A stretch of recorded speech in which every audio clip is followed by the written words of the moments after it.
Teman-teman dan Ibu Sundari, kami dari kelompok 9 akan mempresentasikan tentang feminisme postmodern yang beranggotakan saya sendiri, Jose Fernando, Syada Augestia, dan Patricia Reza.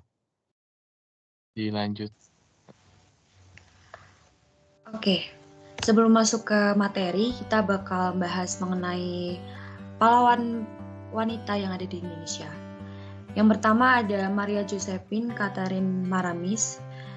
Beliau merupakan perempuan Indonesia dari Minahasa yang jasa dan kiprahnya dalam memperjuangkan pendidikan wanita yang tidak kalah dari Kartini. Berkat usahanya memajukan keadaan wanita di Indonesia, khususnya Minahasa, Maria sampai diberi julukan pahlawan nasional Indonesia.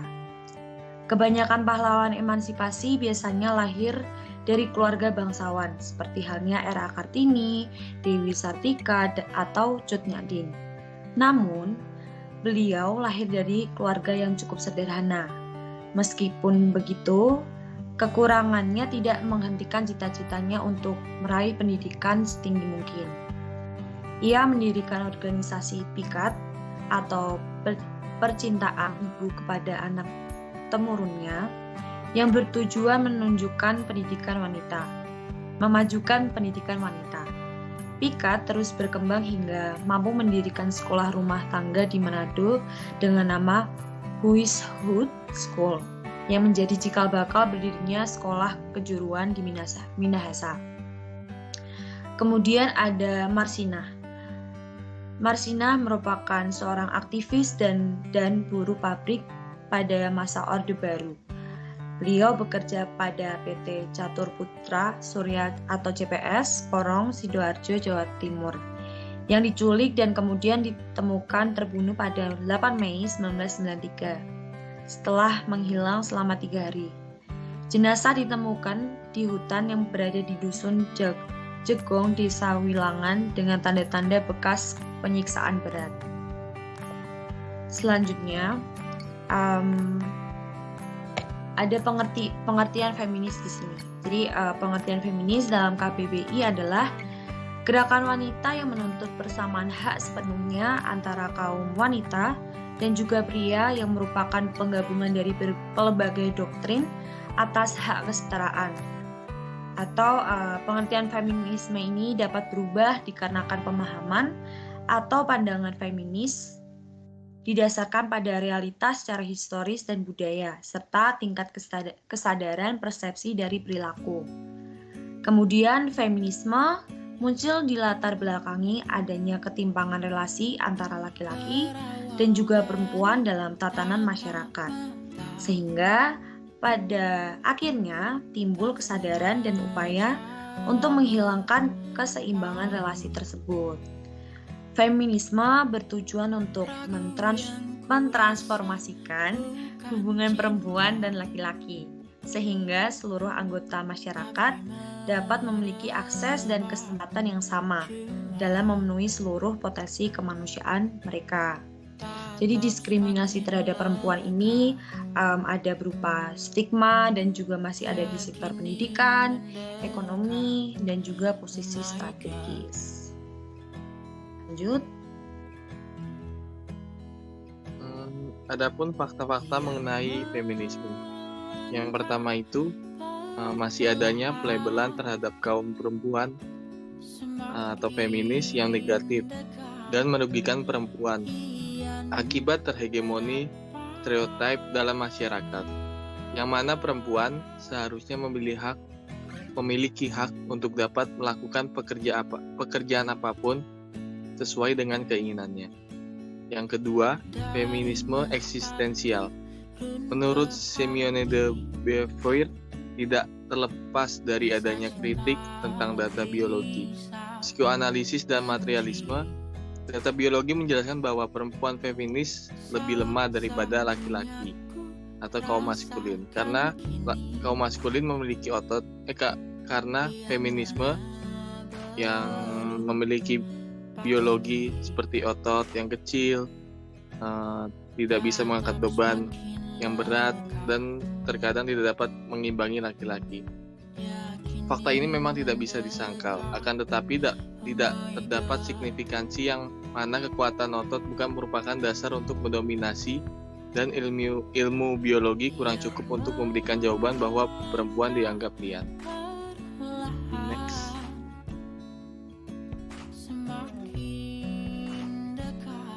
Feminisme. Yang ketiga itu, feminisme bertujuan bukan untuk merendahkan kaum laki-laki atau kaum maskulin.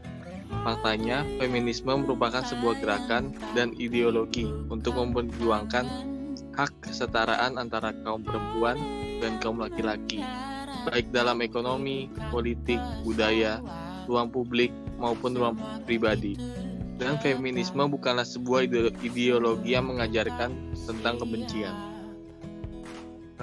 Feminis bukan merupakan ateis. Faktanya, banyak pihak yang memasukkan interpretasi ramah terhadap perempuan ke dalam ajaran agama. Di Indonesia sendiri, kita memiliki ulama feminis seperti Kiai Hussein Muhammad dan cendekiawan Muslim serta beberapa lainnya. Kita juga tidak harus menghilangkan agama untuk meyakini bahwa perempuan memiliki hak kesetaraan dengan laki-laki. Adapun orientasi seksual tak terkait tentang feminisme. Feminisme tidak berhubungan dengan adanya orientasi seksual seperti hasrat seseorang terhadap kepuasan seksualnya. Seperti contohnya kaum LGBT. Feminisme tidak membela atau terkait apapun tentang LGBT. Akan tetapi, jika ada diskriminasi terhadap kaum LGBT, maka feminisme akan membela. Feminisme membela karena adanya diskriminasi, bukan karena terkait dengan kaum LGBT. Selanjutnya, latar belakang sejarah feminisme. Yang pertama, Belanda pada tahun 1785, lahirnya sebuah perkumpulan wanita dalam sebuah forum ilmiah di Middelburg. Setelah Revolusi Amerika pada tahun 1776 dan Revolusi Prancis pada tahun 1792, berkembang sebuah pemikiran bahwa posisi perempuan kurang beruntung dari posisi laki-laki dalam realitas sosialnya. Baik itu perempuan dari kalangan atas, menengah ataupun bawah, sama sekali tidak memiliki hak-hak untuk mendapatkan pendidikan, berpolitik, hak atas milik, dan pekerjaan. Sehingga dianggap bahwa kedudukan perempuan tidaklah sama dengan laki-laki di hadapan hukum. Hal ini yang kemudian menjadi latar belakang lahirnya perkumpulan wanita dalam forum ilmiah di Middelburg, kota kecil di selatan Belanda. Poin kedua, Inggris pada tahun 1866 yang dimana adanya perjuangan hak pilih bagi perempuan atau suffrage. Setelah kata feminisme pertama kali dicetuskan oleh aktivis sosialis, yaitu bernama Charles Fourier di tahun 1837, dilakukanlah sebuah pergerakan gelombang pertama bagi perempuan, yaitu memperjuangkan hak pilih.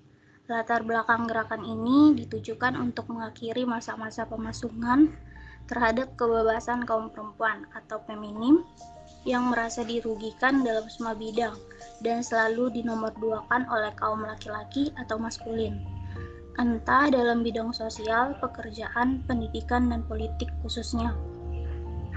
Kemudian pergerakan ini merambah ke Amerika Serikat dan seluruh dunia, dan pada tahun 1830 sampai 1840, pemberantasan praktik perbudakan dan hak-hak kaum perempuan mulai diperhatikan. Contohnya diberi kesempatan ikut dalam pendidikan, serta pada tahun 1960 perempuan mendapatkan hak pilih dan ikut dalam ranah politik kenegaraan untuk ikut serta dalam hak suara parlemen. Poin ketiga, awal abad ke-20 di mana gerakan emansipasi wanita di Indonesia yang dicetuskan oleh R.A. Kartini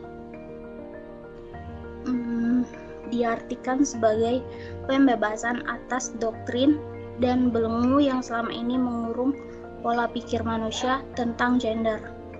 Karena selama ini pola pikir manusia seolah terkonstruksi oleh struktur sosial di mana gender laki-laki memiliki posisi di atas wanita. Dan parahnya lagi, hasil konstruksi ini secara tidak sadar dipahami sebagai suatu fenomena yang lahiriah. Contohnya, masih banyak masyarakat yang mengartikan bahwa tugas perempuan untuk bekerja di rumah sebagai takdir atau memang sudah kodratnya. Sehingga kemudian pandangan ini memunculkan sebuah pemahaman bahwa memang seperti itulah takdir perempuan. Masyarakat juga umumnya masih menganggap tabu ketika ditemui kaum perempuan menduduki posisi yang setara dengan laki-laki, entah dalam ranah sosial dan politik, karena pada dasarnya posisi perempuan harus mematuhi, menuruti, melayani, dan hanya menjadi pengikut saja atas apa yang dilakukan oleh kaum laki-laki. Isu ini kemudian dipatahkan oleh beberapa tokoh wanita yang berhasil menduduki posisi penting dalam ranah politik yang setara dengan kaum laki-laki. Kemudian pada poin keempat, tahun 1980-an, di mana perdebatan teoritis para ahli dalam studi hubungan internasional. Dalam studi hubungan internasional, teori-teori yang dibawa oleh kaum feminis ini berusaha mendobrak sisi-sisi maskulin yang selama ini dibawa oleh perspektif besar seperti realisme. Contohnya, ketika membahas isu-isu penting yang dibahas umumnya hanya tentang perang, konflik, kepentingan negara maupun kekuasaan yang notabene sangat ingin menunjukkan corak maskulinitasnya saja, sehingga kaum feminis menginginkan adanya perubahan dan pembebasan atas tradisi tersebut. Lanjut. Oke, selanjutnya ada feminisme postmodern. Nah, feminisme sendiri kan dibagi menjadi 3 gelombang besar. Nah, feminisme postmodern masuk dalam gelombang ketiga, di mana gelombang ketiga ini ada feminisme multikultural, feminisme global, ekofeminisme, dan juga feminisme postmodern ini. Jadi, feminisme gelombang ketiga ini atau dikenal sebagai postfeminisme, di mana aliran ini dimulai pada tahun 1980 sampai sekarang. Aliran ini begitu populer dan juga banyak menjadi rujukan para feminis modern. Feminis liberal dalam landasan wacana gerakannya nggak banyak menyentuh ideologi patriarki. Jadi tidak ada upaya untuk mendobrak atau memakai istilah postmodernisme, yaitu mendeskonstruksi ideologi patriarki yang menempatkan laki-laki sebagai pimpinan perempuan. Nah, gerakan emansipasi feminisme liberal hanya terarah pada usaha untuk meningkatkan posisi sosial diri perempuan, sementara ideologi dan juga struktur yang menjadi akar dari ketidakadilan itu tidak diusahakan untuk diubah. Dalam konsep kegagalan modernisme inilah kemudian muncul pendekatan postmodernisme, di mana postmodernisme ini berusaha mendekonstruksi secara radikal wacana atau discourage mengenai relasi antara laki-laki dan perempuan. Jadi menurut postmodernisme, posisi perempuan yang tersubordinasi tersebut merupakan hasil praktek diskursif pada berbagai bidang seperti seksualitas, agama, politik, sosial kebudayaan, ekonomi, serta ilmu pengetahuan dan teknologi. Yang semua bidang itu dalam kutip dikuasai wacana kelaki-lakian, sehingga wacana dan gerakan apapun yang diungkapkan perempuan mesti akan terjebak ke dalam wacana praktek diskursif tersebut. Kemudian lanjut. Nah, apa yang disebut wacana memang berkaitan dengan bahasa, tetapi bahasa ini tidak dilihat hanya sebagai alat atau sekedar prosedur yang memiliki fungsi teknis untuk keperluan bertukar gagasan atau dialog.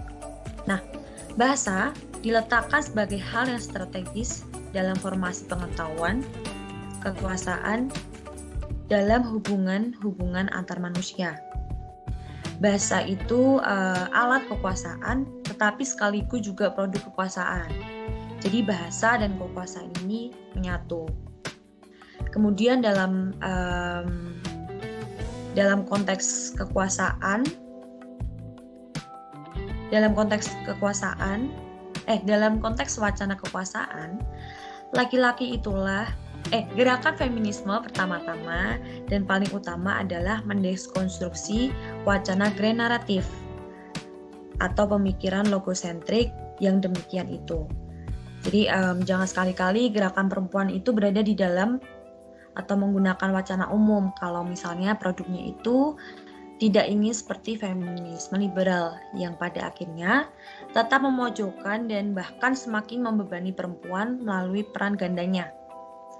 Wacana yang dikembangkan gerakan perempuan harus dekonstruktif, yakni adanya keinginan untuk skeptis atas segala bentuk kepercayaan dan kebenaran mutlak, pengetahuan, kekuasaan, dan bahasa, dan melihat bahwa itu semua sifatnya hanyalah representatif dan politis bagi kepentingan laki-laki sebagai kelompok dominan. Dengan demikian, gerakan feminisme yang berorientasi postmodernisme pertama-tama harus mencurigai bentuk wacana dan berbagai praktik diskursifnya. Kedua, mendeskonstruksi wacana tentang kelaki-lakian dan keperempuanan, baik dari sisi teksnya, kebahasaannya, maupun dari hubungan-hubungan kuasanya.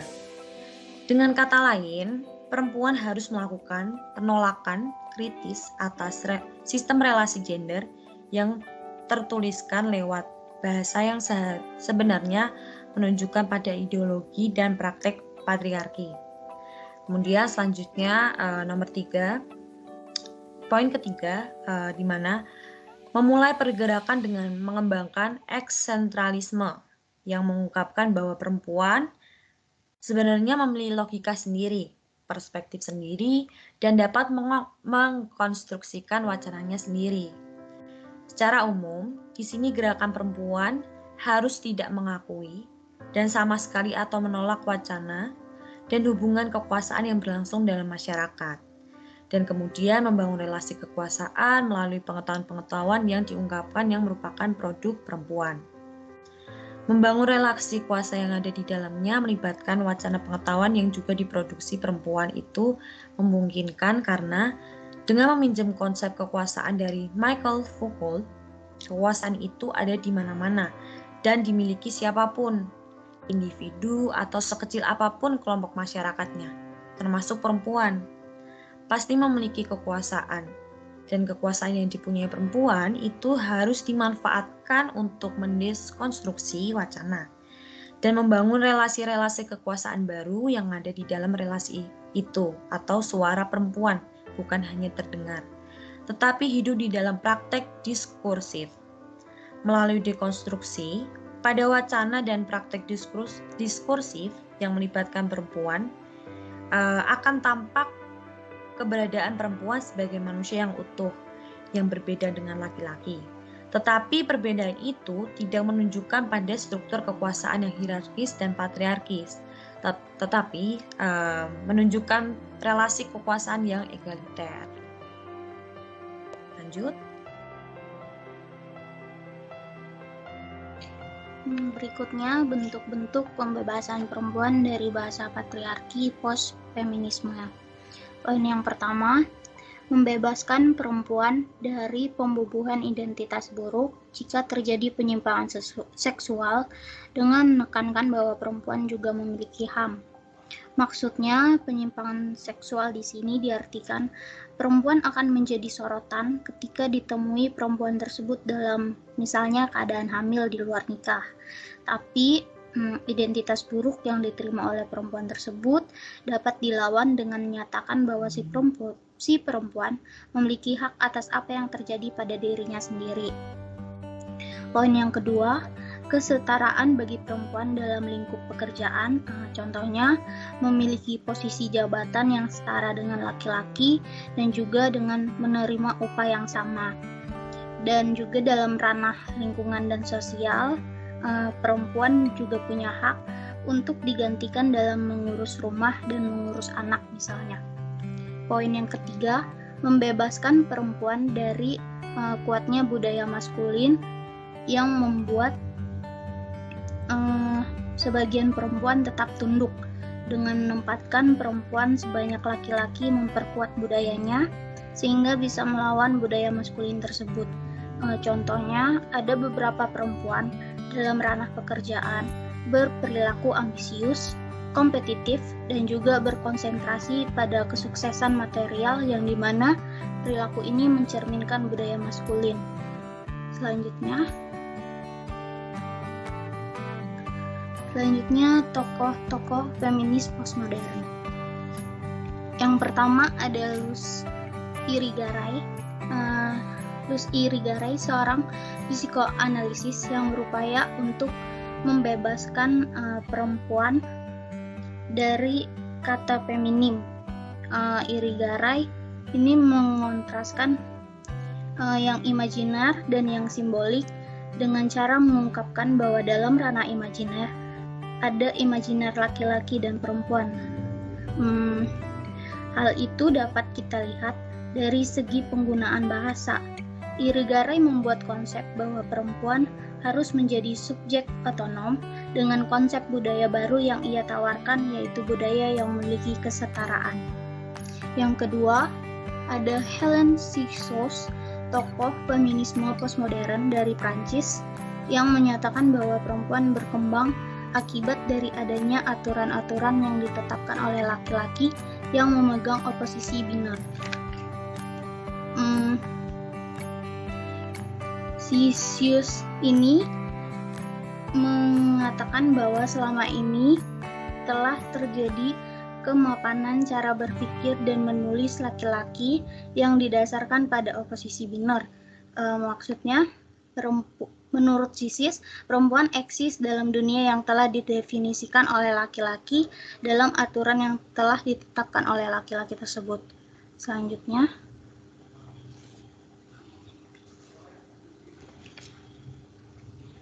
berikutnya contoh feminisme postmodern di Indonesia. Slide. Poin yang pertama, berpendidikan, menikah, lalu menjadi ibu rumah tangga bagi perempuan itu sudah ditumbangkan karena poin pertama tersebut menjelaskan bahwa alur hidup dari seorang wanita yang secara turun-temurun dari tahun ke tahun digambarkan hanya berujung menjadi ibu rumah tangga. Kemudian dikembangkan sehingga sekarang wanita tidak lagi berujung menjadi ibu rumah tangga lagi. Poin yang kedua, gaya berpakaian perempuan menyesuaikan kenyamanan pribadi, bukan berdasarkan pandangan masyarakat. Maksudnya, saat ini banyak kaum perempuan tampil lebih berani menggunakan pakaian yang dirasa nyaman untuk mereka pakai tanpa harus menyesuaikan pandangan dari masyarakat. Poin yang ketiga, menolak doktrin perempuan harus menguasai semua pekerjaan ibu rumah tangga. Maksudnya yaitu menjelaskan bahwa sekarang sudah banyak perempuan yang mampu melakukan pekerjaan di luar pekerjaan ibu rumah tangga, sehingga perempuan tak harus menguasai semua pekerjaan ibu rumah tangga. Dan poin yang keempat, kodrat laki-laki sama dengan kodrat perempuan. Saat ini sudah banyak yang berpandangan bahwa sebenarnya kodrat laki-laki sama dengan kodrat perempuan. Dan poin yang kelima, gender perempuan memiliki hak yang sama dengan gender laki-laki dalam hal memimpin. Maksudnya dalam perkembangan peradaban sekarang, ketika seorang perempuan memimpin suatu organisasi maupun sebuah negara, bukanlah menjadi hal yang aneh, karena saat ini laki-laki maupun perempuan mempunyai hak yang sama dalam memimpin.